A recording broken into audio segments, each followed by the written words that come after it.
Bient Sport wordt mij mogelijk maken door Friesland Lies.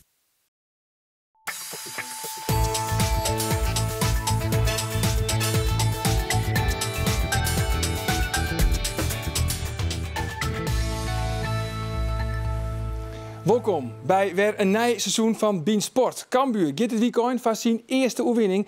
En Heerenveen had dit seizoen nog net verlenen en wil die status zo lang mogelijk vasthouden. Om tafel Dwight Lodewegers en trainer Henk de Jong.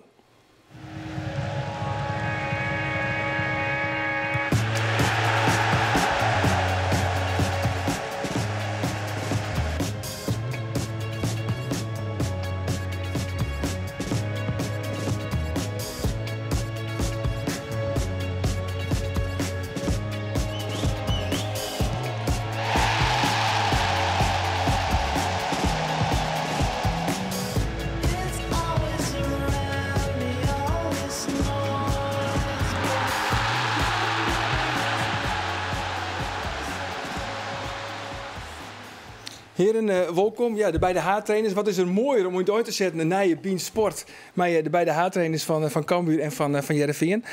Dwight, om met jou te beginnen. De kop is er al. 4 wedstrijden hebben we gewoon. 4 wedstrijden gespeeld. Nog niet verloren. De laatste keer dat dat gebeurd is bij Heerenveen was ongeveer 9 jaar geleden. Dus het is bijna historisch wat jullie aan het doen zijn. Nou, maar als je van de 4 wedstrijden de 3 gelijk speelt en eentje wint, dan valt dat nog wel mee. Hè? Maar goed. Maar het is wel mooi. Het is een mooie start. Ik vind ook dat we de punten verdiend hebben. Het is net de laatste wedstrijd tegen Zwolle. Hebben we een matige tweede helft gespeeld. Maar zijn jullie beter nu al ten opzichte van vorig seizoen? Nou, je merkt als je als tweede jaar als trainer daar zit, dat er veel dingen zijn die gewoon herkenbaar zijn. Die hebben we het jaar daarvoor al gehad. Dus je hoeft niet iedereen opnieuw te instrueren. Alleen, wij hebben ook 5 nieuwe spelers in de basis. Waaronder Erwin Mulder en Branko van der Bomen enzovoort. Die moet je zo snel mogelijk ook daarin meekrijgen. Dus dat is best nog wel lastig. Maar het is eigenlijk makkelijker dan in het eerste jaar, wanneer je net begint. Ja, voor jou zou het dan eigenlijk wat makkelijker wezen, maar Henk. Bij Jim heb ik een heel soort nieuwe spelers vanzelfs. Wordt het een moeilijk jaar voor Jim? Ja, dat wordt elke keer voor u moeilijk. Maar goed, we zijn verwend. Ja, maar dat is verwend. Gelukkig weten onze eigen supporters wel hoe het zit. Elke keer wordt van u op het toppen van het jen. En het eerste jaar met Dwight hier een hele moeilijke periode samen dan voor de winterstop. Voor hier was je het einde en voor de winterstop ik een periode. Nu is het aan het begin, hè, met hele goede tegenstanders. Ja, en du mist het voor jouw basisspelers, maar er komt dan voor de wedstrijd Heracles komt er Etienne Rijnen. En die is belangrijk. En er komen er 2 backs bij. Dan mist hij niet een Salman. Ja, dan wordt het even een oorverhaal. Maar ik ben heel blij met mijn groep nou.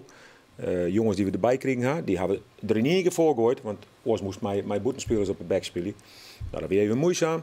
Maar we krijgen een hartstikke goede groep hebben. En dat wordt wel zo, Henk, van de eerste jaren dus zo haartrainer virus bij Cambuur. Die al je Hosanna hebben, prachtige prestaties, net degraderen, de heegste klasserings in de eredivisie ooit. Ja. Het wie prachtig. En nou zit het even wat minder. Nou, maar sto echt zitten van, dat is toch echt een hele goede trainer wist. Ja, viel je dat zelf ook? Nee, dat viel ik helemaal net. Natuurlijk word ik dat wel, want ik word iedereen naar de simmeidje. Maar ik ben nog 30 jaar trainer. Alleen wat op hoog niveau staat, ik wel mij maken. Het gaat net altijd voor de win. En zeker net bij Cambuur. En zeker net bij de Graafschap en dat soort clubs. Want daar jaren wij gewoon niet tussenin. Hè? Dat weet net niet meer, maar het is wel zo. Dus dat gaat dus moeizaam. En mooi rustig bloeien. En wat Krekkelt zei, de groep wordt compleet. Dit weekend hebben we een mooie groep. Volgend weekend komt er Jackie Byrne bij. Er komen waarschijnlijk Peersman en Pereira weer bij. Ja, daar is concurrentie. Daar hebben we een uitstekende groep. Ja. Want Dwight, hoe kan je ervoor zorgen dat als je ploeg even wat minder draait, zeg maar, hè, hoe kan je dan het tij weer keren? Hoe kan je dat dan kantelen? Nou, ik denk dat in het hele traject daar naartoe, hè, je moet gewoon de dingen blijven doen waar je in gelooft. En dat moet je niet loslaten. Ik denk dat misschien jonge trainers zouden in paniek kunnen raken. En die gaan er van alles en nog wat bij halen. En die gooien alles overhoop. En ik denk dat dat niet de bedoeling is. Wij hebben het zelf ook lastig gehad in dat jaar dat we samenwerkten. In de eerste seizoenshelft. En toen zijn we naar Portugal op trainingskamp gegaan. Onze laatste paar wedstrijden voor de winterstop waren niet goed. En toen hebben we ook met die groep afgesproken van, wat willen we? En daar gaan we ook voor. Dus we doen het eigenlijk maar half nu op dit moment. Dus wat hebben we afgesproken? Dus we hebben eigenlijk kort herhaald van... die dingen hebben we afgesproken in juni. Het is nu januari en dat gaan we volop doen. Als we naar de Galamiezen gaan, dan doen we dat maar op de manier waarop wij dat willen. Maar we gaan er wel voor. Dus altijd vasthouden aan de eigen filosofie. Ja, eigen filosofie, blijven ingeloven. Want het komt ook ergens vandaan. Hè? Kijk, hoe Henk altijd getraind heeft met zijn amateurclubs, profclubs. Dat is een bepaalde manier van spelen. En omdat er nou een paar punten tegen zit, dan ga je dat niet overhoop gooien. Dat zou heel erg dom zijn. Ja. Helemaal gek. Dat hoor ik ook. We moeten dit, we moeten dat. Trainen om het beter te krijgen hoe je wil spelen. En dat doet Dwight ook. Wij spelen een systeem waarbij je tegenstanders keuzes wil laten maken. Anders krijg je alleen maar lange ballen, et cetera. Daar moet je nooit aan beginnen. Want dan heeft Cambuur een heel kort leven beschoren in de Eredivisie. Dus wij moeten heel goed gaan trainen en wedstrijden gaan spelen. En nu vastigheid zien te krijgen in wat we willen. Maar Etienne Rijnen, wie cruciaal eigenlijk ook, hè? Weet je hoe cruciaal Etienne Rijnen was? Etienne Rijnen speelde 3,5 jaar terug bij Zwolle. En die stond 13 punten voor in de winterstop. Er ging 1 speler naar AZ. Weet je wie dat was? Etienne Rijnen. Weet je waar ze eindigden? 4 punten achter Willem II. Die Etienne Rijnen, dat is niet alleen een leider die in je team, maar dat is ook een man die het voetbal brengt. Maar wat je dan, hij je dus krijgt van de sluiting van het transfermerk, je het Rijnen fot. Ja. Betekent dat dan dat ze eigenlijk helemaal op een nij beginnen mast? Wij hebben, omdat er ook nieuwe jongens bij komen. Maar zo Fries praat hier. Omdat er ook nieuwe jongens bij komen. Ja. En dus wij hebben eigenlijk een voorbereiding, een nieuw stukje voorbereiding in het seizoen. En dat is helemaal niet erg. Want we moeten trainen met Kelvin McIntosh. Die weet een beetje, maar die voor die gewoon wisselt. Die maakt nog speelminuten met. Wessel Dammers komt van Feyenoord. Weet net precies hoe we voetballen. Javan Andersson wist net precies hoe voetballen. Komt eraan. Martijn van der Laan moet eventjes weer in vorm. Maar dan begin je dus weer op 0. Nou, net op 0. Maar dan begint wel weer een stukje op nij. Omdat de opbouw, die begint achterop, zoals je wist. Nou, daarvoor buurt alles even voort. Nou ja, dan begint het even op nij. Ja. Een cruciale wissel, die stoot tappost heeft. Een cruciale wissel was natuurlijk Leonard Nienhuis. In de rust naar de kant halen in de wedstrijd in Vitesse. Heb jij wel eens zo'n hele belangrijke, want dat is niet niks natuurlijk, om je keeper naar de kant te halen. Heb jij dat ook wel eens meegemaakt in je trainersloopbaan? Zo'n cruciale beslissing? Volgens mij heb ik dat nog nooit gedaan, nee. Maar ik kan me er wel alles bij voorstellen. Kijk, als dat al een tijdje niet goed zou gaan, en Henk beoordeelt dat natuurlijk, samen met zijn staf. En hij vindt dat niet goed genoeg, dan moet hij ingrijpen. En het is geen amateurvoetbal, het zijn geen vriendschappelijke wedstrijden. Dat beslist hij, daar ben je hoofdtrainer van. Maar het heeft wel een paar dagen of nachten meer van slept. Net in je nacht. Net? Net in je nacht, want ik ken mijn Leonard Lezenskroer en mijn Almi-spelers. Maar wie die moeilijkste beslissing in die trainingscarrière zou zijn? Hartstikke moeilijk. Maar ik had er lekker van slept. En het mooie is dat het moest. Hè, want ik zeg het aan de groep dat het moest. Ik zeg aan Leo dat het moest. Wat zegt ze dan aan de groep? Nou, dat mag met beeld terug. De jongens vallen gewoon achterover. Net weer. Maar ik merk aan Leo dat het nodig weer.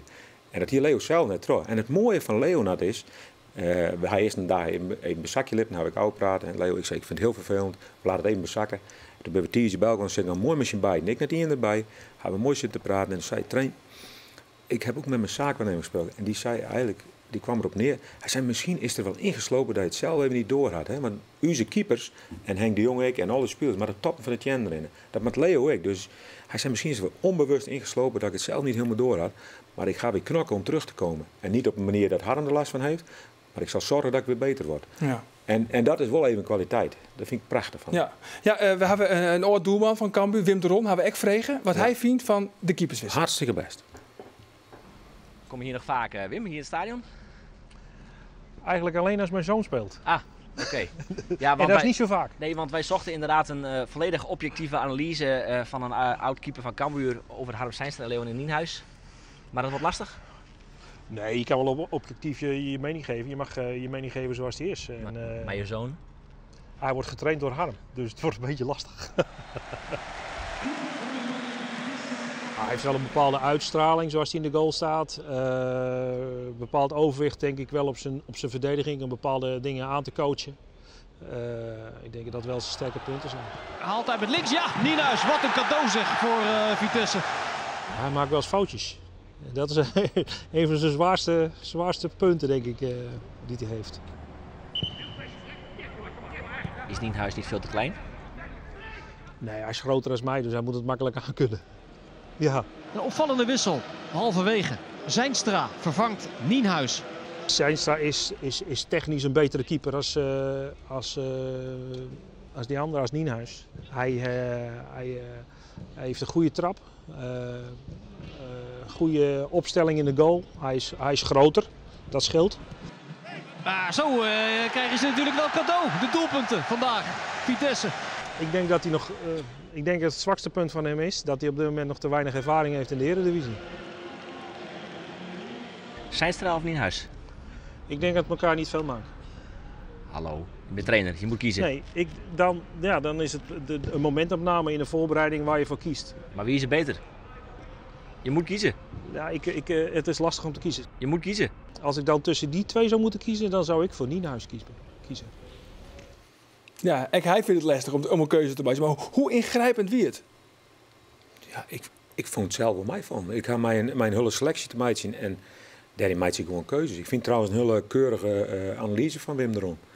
Mooi dat hij zei dat ik ga de rust in de jongen en dat doet het gewoon hartstikke goed. Ja. En er is weinig verschil, want Harm zal hele goede dingen doen, Harm Zijnstra, maar Harm zal ik zijn foutjes maken. Maar op een gegeven moment ga ik gewoon met een meisje te maken, een meisje Nienhuis en een ploeg.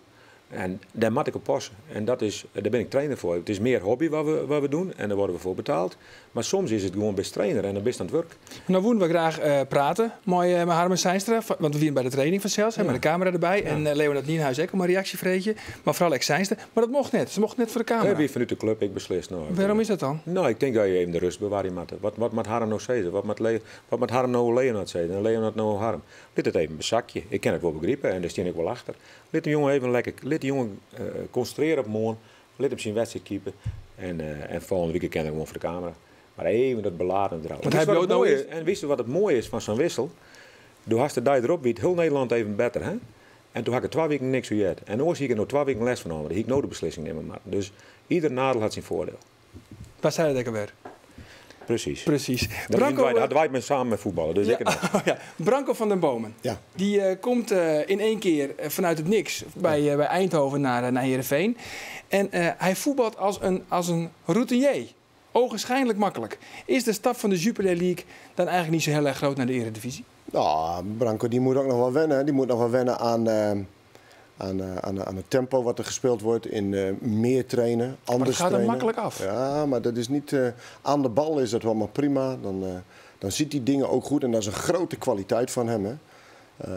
In openingen en ook vooruit. Ballen vooruit spelen. Dus niet achteruit en alleen maar breed. Maar hij moet ook wel wennen aan het tempo. Voetballen moet je aanvallen, maar dan moet je ook verdedigen. En verdedigen is eigenlijk heel erg belangrijk. En daar moet hij nog wel aan wennen. Ja, Branco. Het is een echte voetbalnaam, hè? Weten we het nog? Branco? Branco, dat was die Braziliaan en die vrije trap. Ja. 1994. Het was niet zo mooi. Even Sjen? We zullen even Sjen.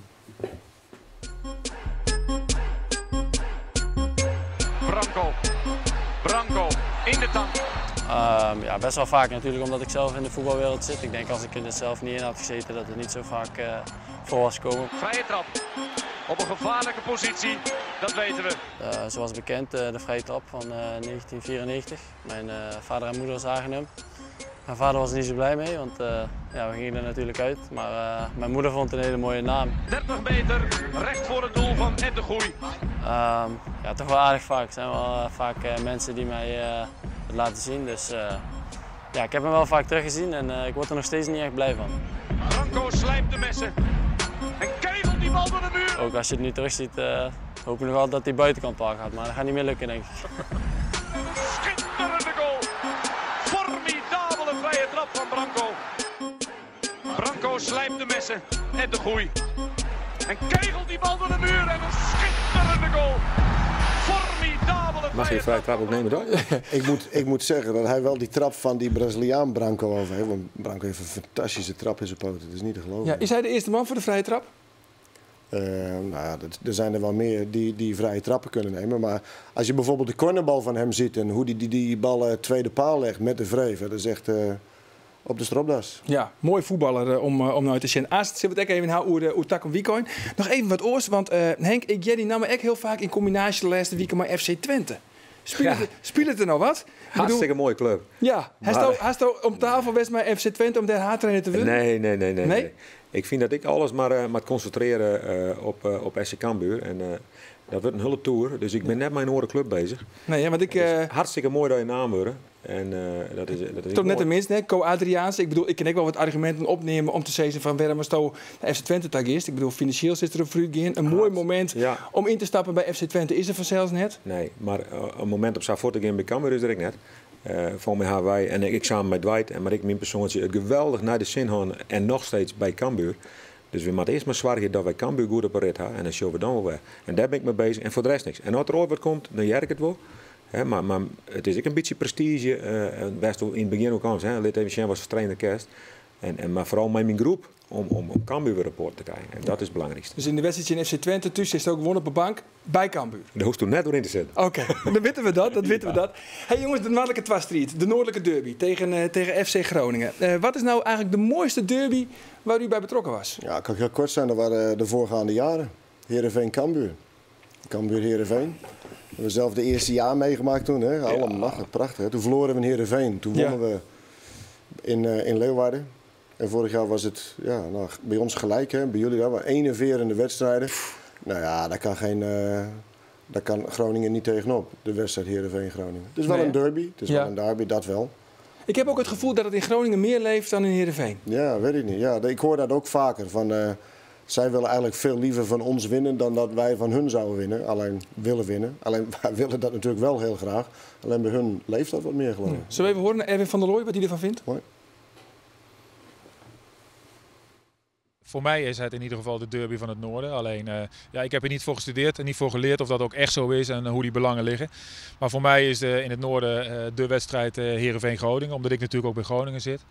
Ja, en ik kijk daar gewoon wel naar uit. Ik vind het een speciale wedstrijd en je merkt ook aan de mensen om je heen die er toch nog vaker aanspreken dan normaal al over een wedstrijd. Gaat het met Heerenveen toch altijd nog wel even iets dieper. Ja, dat zegt, om even aan te geven dat het daar dus wel echt leeft. Ja, nou, wel hartstikke mooi. Bij ons leeft het ook, bij de spelers leeft het. En wij willen ongeslagen blijven. We willen in de Euroborg daar mooie dingen laten zien. Even 2 opvallende zaken, of 3 eigenlijk. Rijnen, Burnett en Drost zijn gepasseerd door de trainer. Is dat zo? Ja, zijn dat sowieso de zaken waar u wel rekening mee houdt? Dat u even kijkt van, hoe gaan ze spelen? Dit zijn de poppetjes. Ja, kijk, als je dat weet is dat leuk. Maar ja, ik bedoel, je kunt met dezelfde spelers een totaal andere speelwijze gaan spelen dan wat je eigenlijk verwacht had. Hè? Dan is dat... dat is allemaal eigenlijk niet zo belangrijk. Dus zo maakt Groningen ons wel zwakker. Want ze halen eerst Van der Laan. En dan halen ze Roesnak, zit op de bank. Ja, en dan halen ze Reijnen, zit op de bank. Zit allemaal op de bank. Ja. Ik had ze liever bij ons het veld gehad. Ja, had je dat als jogger, baal je daar stiekem een beetje van? Ja, maar ik had het ook wel een beetje verwacht. Hè? Ook met Reijnen. En dat is een ander type dan Bottegien. Een heel ander type. Dus ik heb hem ook wel gezegd, de kans is ook aanwezig dat je op de bank komt. Omdat Groningen toch anders voetbal speelt. En dat doen ze heel goed, hè? Dus het is niks van kritiek. Maar voor Groningen is het ook van, ze gaan natuurlijk Europees voetbal spelen. Hè? En die competitie is ook hartstikke belangrijk. En dan heb je gewoon een grote selectie nodig. Ja, wie weet speelt Reijnen gewoon donderdag weer tegen Olympique Marseille. Is het dan een voordeel dat zij straks tegen Marseille moeten, donderdag? En dat, dat ze zich misschien een beetje op eieren gaan lopen? Nou, daar ga ik in ieder geval niet van uit. Lijkt mij niet. Die gaan gewoon competitie spelen en die willen daar punten halen. Het is een derby. Ze hebben 4 punten, 4 wedstrijden. Die kunnen er nog wel een paar gebruiken. Nou ja, en zo gaan ze erin over. Het leeft daar echt. Ik ben zelf bij Groningen geweest. En assistent-trainer bij Royals. Ja, maar Erwin doet het ook goed. Die maakt daar gewoon een echte derby van. En dat moet ook. Hè. Maar voor ons, voor Dwight en voor mij, is er eigenlijk maar 1 derby. Een echte derby. En dat is gewoon hier in Friesland. Ja. Maar voor hem is dat logisch, omdat... Historisch gezien spelen zij natuurlijk vaker. Is dat veel vaker de derby? Ja, maar hier Veendam nog gewoon op het hoogste niveau voetballen. Dan was Groningen-Veendam natuurlijk voor hem ook de derby geweest. Ja. Waarschijnlijk wel. Waarschijnlijk wel. Dus ik kan hem wel begrijpen, Erwin. Ja. En dan PSV, maar natuurlijk ook in Manchester United. En dan komt eerst nog die vervelende chinstander Cambuur. Komt nog even voorbij. Waar speelt het eigenlijk? Ook Betsy of Barto? Dat weet ik nog even de vraag. Ja, mooi verhaal. Ook Betsy is vorige week wie ziek, grieperig. Dus heb ik zijn stoppen, maar er was tekst de hele groep aan. Dus die had fietst, et cetera. Dus Barto had startje in Zwolle. Had het uitstekend in. Maar ik val meer Berisha had het uitstekend in. Dus die jongens die zitten op Betsy op de hielen. En op Betsy hebben we een beeldmachine, wat mat verhoren. Dus die jongen mag net alles aan maar overboord gooien. Dus op Betsy gaat starten. Maar er zitten goede spitsen achter. En het jonkje van Joontje hier... Berisha mag ik net uitschakelen, want dat is een groot talent. Dus maar wat had jou dan toch nog op het laatste moment de trots lag om toch te kiezen voor Okbetje? Nou, je moet net alles wisselen. Hè. Je moet er wel even toeke dingen doen. Hè. Maar dan krijg je wel dat het een doorgangshuis wordt. Dus je moet... achterin hebben we wat dingetjes in. Daar best op aan trainen. De keeper is wisselen. Dus zoals voorin wisselen, zoals daarna wisselen.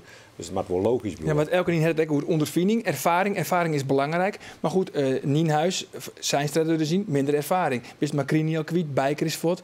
Ook Betje, is ook wel een stukje ondervinding. Ja. Rijnen. Ik bedoel, je hebt wel ondervinding nodig. Ja, hij heeft ondervinding, maar op een gegeven moment moet er wel presteerd worden. En hij doet altijd goed zijn best. Maar het gaat ook om hoe voetbalt een team. Hè? Als het naar vorige week is jost, of 2 weken geleden, Vitesse. Moment, we komen 2 achter weer zonder, maar dat moment hier wij al fantastische voetbalmomenten hadden. Waar Bartolomeu zo Betje ik bij betrokken. Waarbij het eigenlijk 3 keer in gewoon helemaal alleen voor de keeper zetten kerst. Hè? En dan liep het heel ooit. Dat shot naar die in, maar wij zo gewoon die beelden met mij. Nou, daar moet hij wel in verbeteren. Hij moet er in mij. En hij had wat meer ervaring dan de oren, misschien. Dus je moet er wordt toegeven. Net alles op boord gooien. Nee.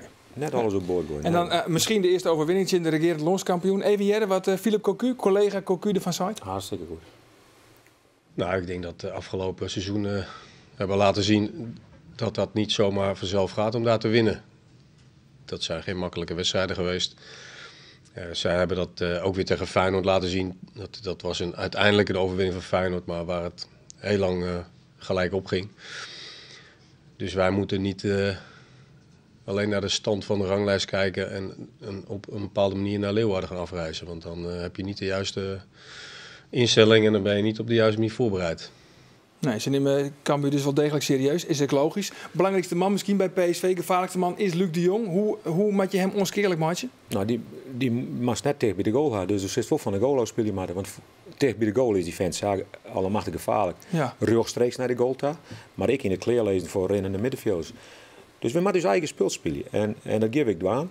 Dat doen we altijd. En dat is ook de kracht van ons. Want daarom zit het stadion vol. Er zit een wachtlijst op. Daarom komen spelers bij ons voetballen. En als nou een paar keer flennert en wat weet ik zei en dan gooit niet keer alles op boven als haast. Ja, dan gooit dus eigenlijk alles voor waarom als succesvol best als Cambuur. En dat mag dus nooit waan. En nee. Nu merk ik het respect bij andere clubs.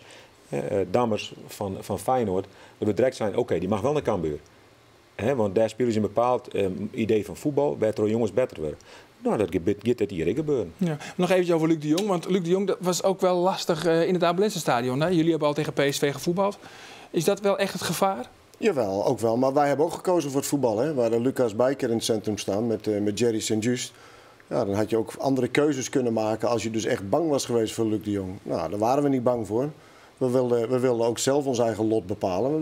We kozen voor voetbal. Dus een voetballend centrum, dat als we in balbezit waren, dat we dan ook aan het voetballen toekwamen. En die liggen er in de wijk? Ja, die mogen liggen. En die kansen die liggen er. En daar hebben we ook gebruik van gemaakt, zeker in de eerste helft.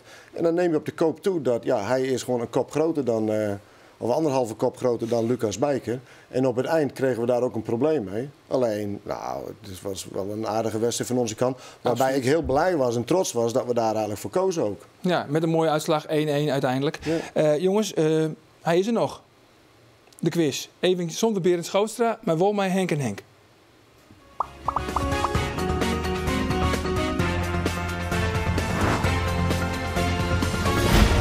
De vraag van deze week in deze gloednije Henk en Henk sportquiz gaat oer Henk de Jong.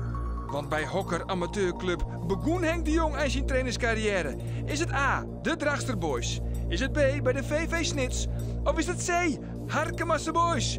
Mail je antwoord van waasje naar biend@omroepfriesland.nl en win het originele Cambuur wedstrijdshirt. Mijn handtekening van Henk de Jong.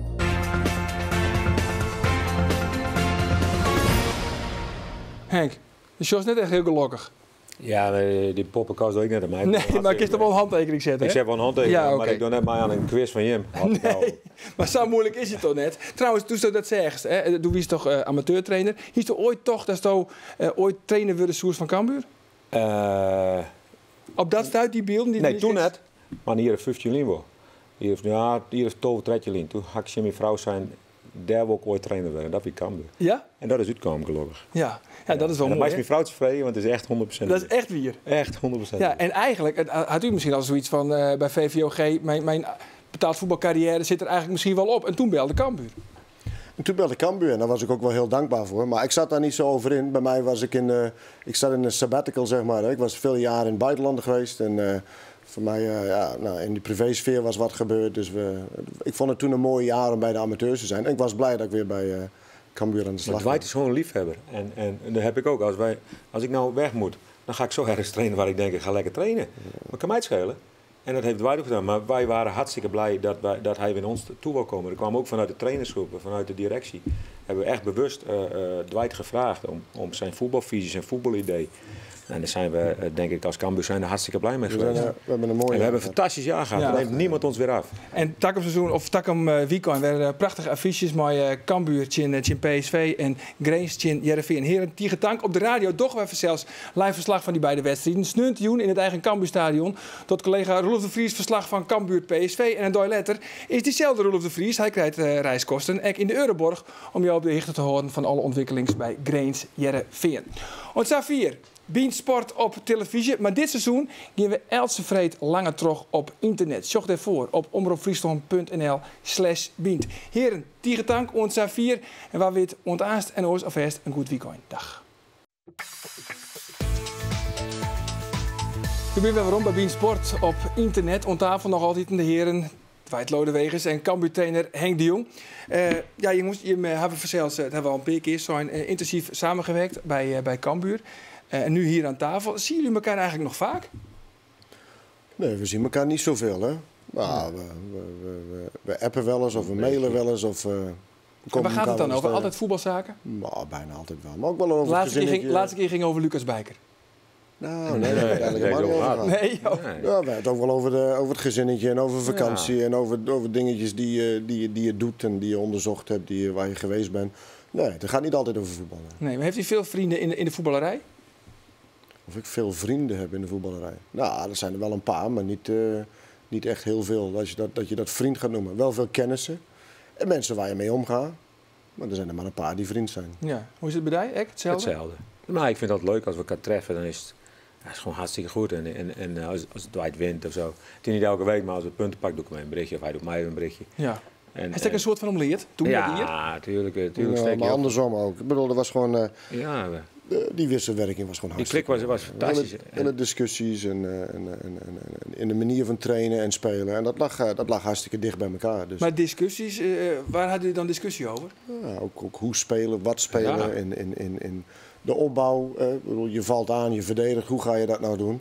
En hoe maken we dat zo Cambuurachtig mogelijk? Hè? Dus dat het aanspreekt bij het publiek, dat we ervoor gaan, dat we willen winnen. Maar ik heb wel het idee dat jullie spelwijze behoorlijk overeenkomt. Ja, nou, klopt dat ook? In veel dingen klopt dat ook wel. Ja. Maar we hebben ook een beetje, Dwight is heel verzorgd voetbal aanvallen, dat heb ik ook. Maar we hebben het ook een beetje naar de Cambuur-stijl gemaakt. Hè? Toen in het jaar bij ons. Hè? Maar als je met elkaar werkt, dan besmet je elkaar ook een beetje of niet. Want ik neem dingen van Henk mee en Henk neemt misschien wat dingen van mij mee. En zo heb ik met Sef Vergozen gewerkt. En dat was ook een trainer dat ik denk van wauw, dat zit goed in elkaar. Veel ervaring, altijd voorbereid. Die had een aantal zaken dat ik gewoon echt bewonderde in hem. En die neem je dan mee in je carrière. Zo gaat dat toch, hè? Ja. Dwight is ook dat heeft hij dus zeker overgepakt. In de voorbereiding is hij echt top in alles. Maar in voorbereiding zeker. En we hebben als club ook heel veel aan. Waar doet het publiek en dan? Gewoon ook in professionaliteit. Professioneel denken. Wat gebeurt er allemaal in de organisatie, om een wedstrijd heen, om een hele trainingsweek heen. En dat was best wel wennen voor hem, want wij hadden eigenlijk, wij hebben hoe moet ik het zeggen, niet eens part-time teammanager, maar we hebben gewoon vrijwillige jongens. Die hebben naast hun werk, waar ze het heel druk hadden ze ook nog Cambuur erbij, dat ze geweldig hun best deden. Ja, maar er gingen ook wel eens dingetjes niet precies wat wou. Nou, daar hebben we heel veel in veranderd. En geprofessionaliseerd? Ja, met diezelfde jongens. Dus met Rob en met Peter en met ons. En dat komt heel veel bedwijt weg. En daar hadden we dus allemaal profijt van. Kiest een voorbeeld, Jan? Nou, ook voor een wedstrijd. Er is weinig ruimte bij Cambuur om iets te doen met spelers. Dus dan had je die jongens daar 3 uur voor. Dan moest je dan een hapje eten.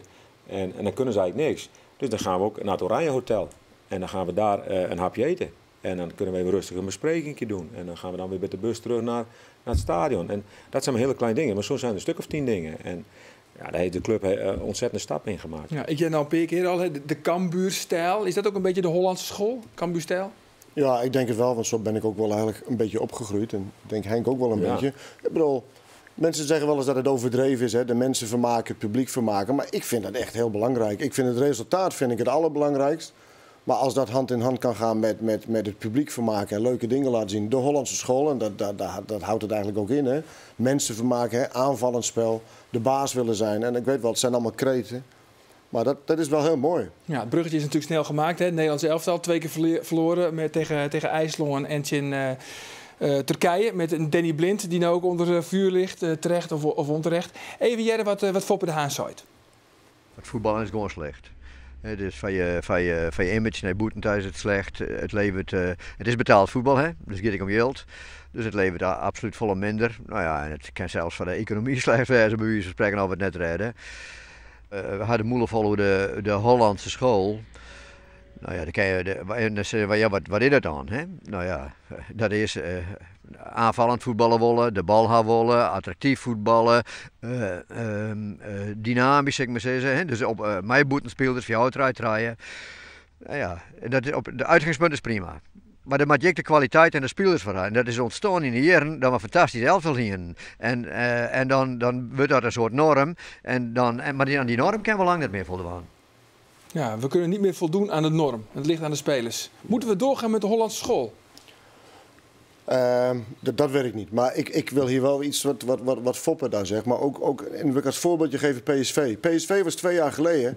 Toen zie ik ze op tv ook in Europese wedstrijden. En toen zag je gewoon 11 mensen op het veld die stonden daar. Dat was nog in de periode van Toivonen. Toen speelde Maher ook nog, Wijnaldum. En dan zag je een elftal op het veld staan aan de bal. En er is niemand die diep ging. En iedereen zit met zijn snuffert in de bal te kijken. En iedereen wil die bal in zijn voeten hebben. En dan gaan we pas voetballen. Dat is totaal veranderd bij PSV. Dat is een Maher die ook diepte pakt nu en afjaagt. En die heeft daar een hele grote stap in gemaakt. Dus dat ploegje is heel dynamisch geworden. Ook vorig jaar, dus een praatje over een jaar later, dus vorig jaar. Toen hebben ze hele stappen gemaakt. Er zijn steeds meer de baas geworden. Steeds dominanter geworden in de competitie. Maar eigenlijk in het begin van het seizoen waren ze nog steeds een ploeg die achteruit zakte en wachtte op de fouten.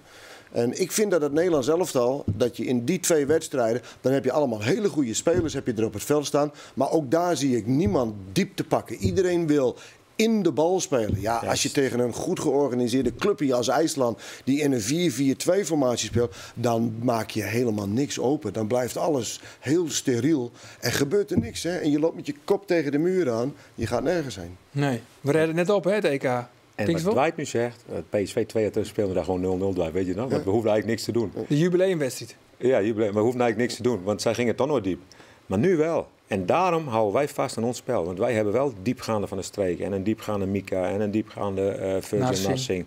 En er komt nu nog... maar dat moet ook bij Nederland zelf alweer terugkomen. Hè? Want als je daarover, zoals Foppe net zegt, van een Sneijder die start dan heel diep en die komt dan in de bal. Ja. Van Persie is ook niet iemand die diepte gaat pakken. Depay heeft hem het liefst in zijn voeten. Hij gaat 1 keer diep, dat hij een keer bij die rechtsback wegloopt en de bal wordt weggestoken. Het is meteen ook gevaarlijk. Hè?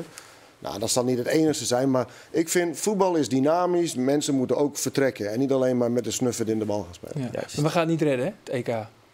Ik denk dat dat nog steeds kan, maar dat denk ik ook. Afhankelijk van anderen. Hè? Ja. Maar Nederland... Maar redden we het of redden we het niet? Ik denk dat we het niet redden. Niet? Nee. Wat denk je nou?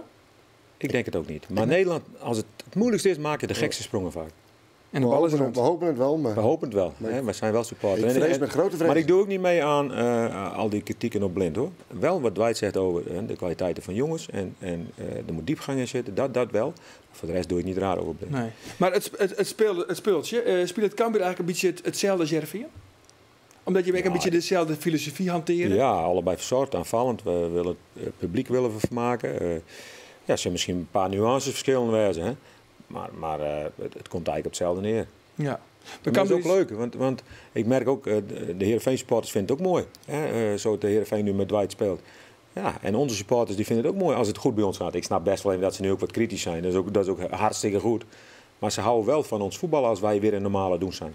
Hè? En dan staan ze er weer achter. En trouwens ook toen wij met 6-1 verloren die wedstrijd. De eerste helft was fluitconcert, maar de tweede helft stonden ze gewoon achter de ploeg. Onvoorstelbaar in Nederland. Nog nooit vertoond volgens mij. Nee. En Thomas, altijd rust op jou, hè? Geen stress, daar heeft hij geen last van stress? Nee, maar ik ben een mens. Hè? Ik verneem ik wel dat het wat oors is dan oors. Hè? Maar ik probeer altijd gewoon normaal te doen. Maar de meesten doe ik ook mee. Dus, hoe dan? Nou... Vijandiger? Ja, vijandiger natuurlijk. Maar daar mag je maar leren omgaan. Maar ik blijf hetzelfde. Ik doe net oors in Dwight, doe net oors in Dij, doe net oors in mijn spelers, net oors in supporters. Alleen nog de bin mensen in de voetbalwereld die doen oors in mij. Ik leer hem dat we een beetje verliezen. Nou. Ja. Heb je dat ook wel eens? Dat hoort bij het voetbaltrainer zijn. Ik bedoel, als het sportief goed gaat, is het allemaal hosanna en iedereen vriendelijk. En als het even wat minder gaat, dan is de trainer de kop van jut. Dat moet je dan maar gewoon accepteren. En daarom vind ik ook dat je als trainer altijd dit moet doen. Hè. Kijk, en als je wint met 6-0, dat is prachtig, hartstikke leuk. Maar er zijn ook momenten dat je dus niet wint. En dan kun je wel heel hoog gaan juichen en heel diep gaan treuren. Maar blijf daar nou lekker tussenin zitten. En probeer nou normaal te doen en evenwichtig te blijven, denk ik. Ja. Daar heeft de groep alleen maar baat bij, denk ik. Ja, en journalisten, hè, hoe ga je met de media om? Hè? Is altijd ook wel een mooi punt. We hebben nou, maar dan is de opstelling net bekend maken, hè? Van je moet je PSV. Ja, maar naar Boeten dan nog net. Nee. Bij Heerenveen zal er niet heel veel veranderen. Het hangt allemaal een beetje af van Joey van den Berg. Bij Groningen is trainer Erwin van der Looy. En dat is ook een beetje het spelletje van de verslaggever en de trainer. Laten we even kijken. Op basis van de training is het niet misselijk, hè, wat je gaat doen. Je gaat behoorlijk het roer omgooien. Niet qua speelstijl, maar wel de poppetjes op het veld. Nou, dat zou kunnen. Ik ga nog niks over de opstelling zeggen. Waarom niet? Nou, omdat ik vind dat je de tegenstander nog niet wijzer hoeft te maken dan dat ze zijn. Dit wordt dan een heel raar gesprek, want ik heb de training natuurlijk gezien. Collega's van mij ook. We hebben het allemaal al op internet staan. We weten allemaal hoe Groningen gaat spelen. En toch wil de trainer er niks op zeggen. Begrijp je dat het een beetje een rare situatie is? Nou ja, de trainer wil niks bevestigen. Dus jullie mogen interpreteren wat je wil. En het is hartstikke goed dat jullie de training hebben gezien. Dat vind ik ook goed. Alleen ja, als er morgen weer iets verandert, dan moeten we weer een nieuw interview houden. Dus dat zou ook zonde zijn. Dus... toch lijkt het er wel op dat De Leeuw en Hoese samen gaan spelen. Iets wat ik niet zo snel verwacht had. Hoe kijk je er tegenaan, los van het feit of ze samen gaan spelen? Omdat natuurlijk De Leeuw niet echt een spits is, maar ook geen echte 10 is. Nee. Nou ja, je begint gewoon weer over die opstelling. Dus dat is op zich wel leuk. Maar ja, alle opties zijn mogelijk. Vind je dat soort spelletjes leuk? Vind jij het grappig dan? Nou, dit? Ja? Ik snap wel dat de verslaggever het graag wil weten. Ja, want niet voor hemzelf, maar hij heeft natuurlijk ook een bepaald publiek wat hij moet bedienen. En de supporters en de achterban. Ja. Dus ik snap wel dat hij aan het vissen is. Maar het is altijd een beetje de balans zoeken. Want ja, de trainer wil eigenlijk de tegenstander ook niet wijzer maken dan hij al is. Ja, maar soms wil je ook gewoon het eerst aan je eigen groep mededelen.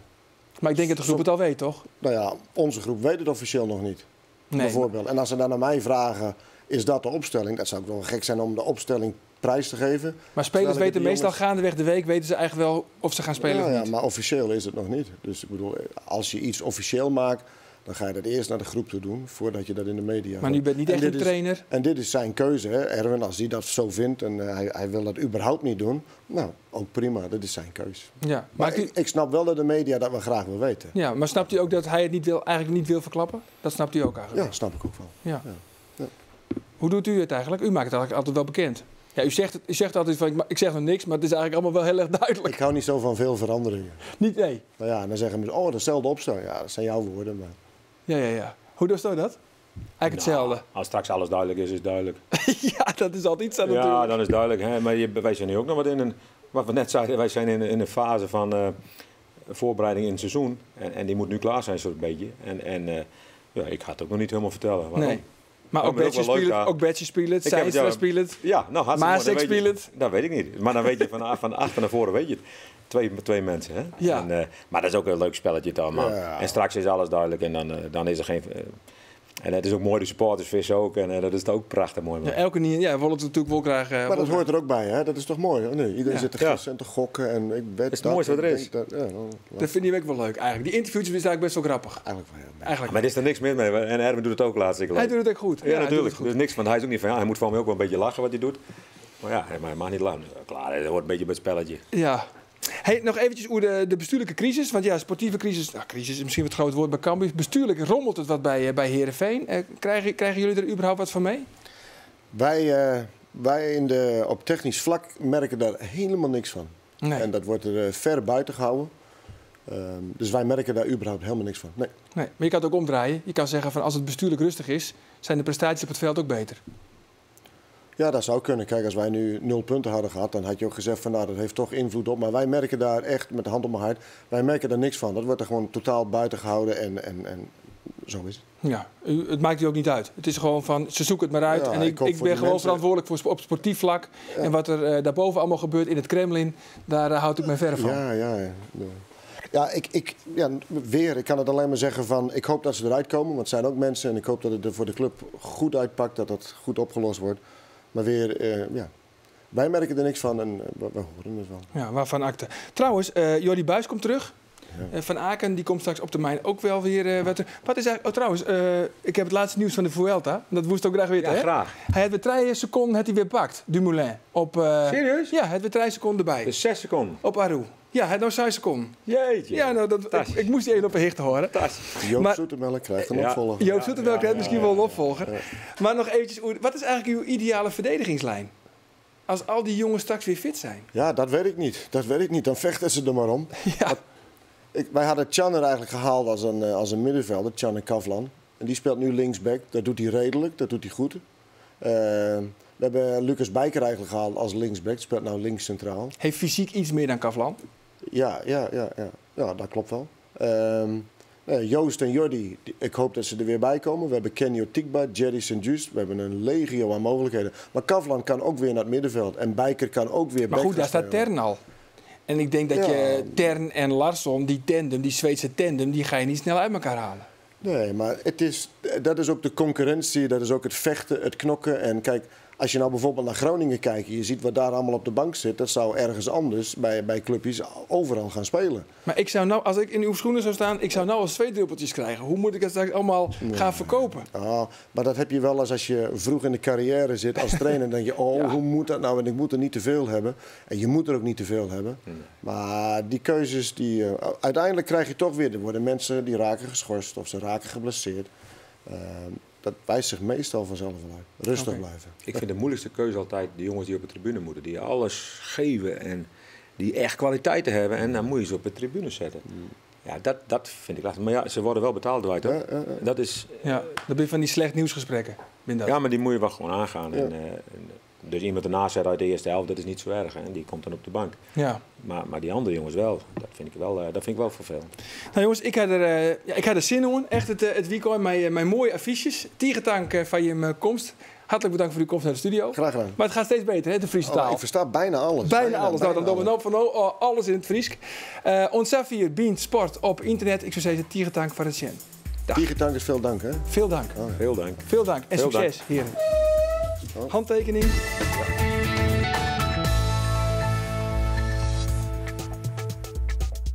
Nou, Cambuur PSV, dat hek op draaien over PSV. Want Cambuur het heet net zadenderen.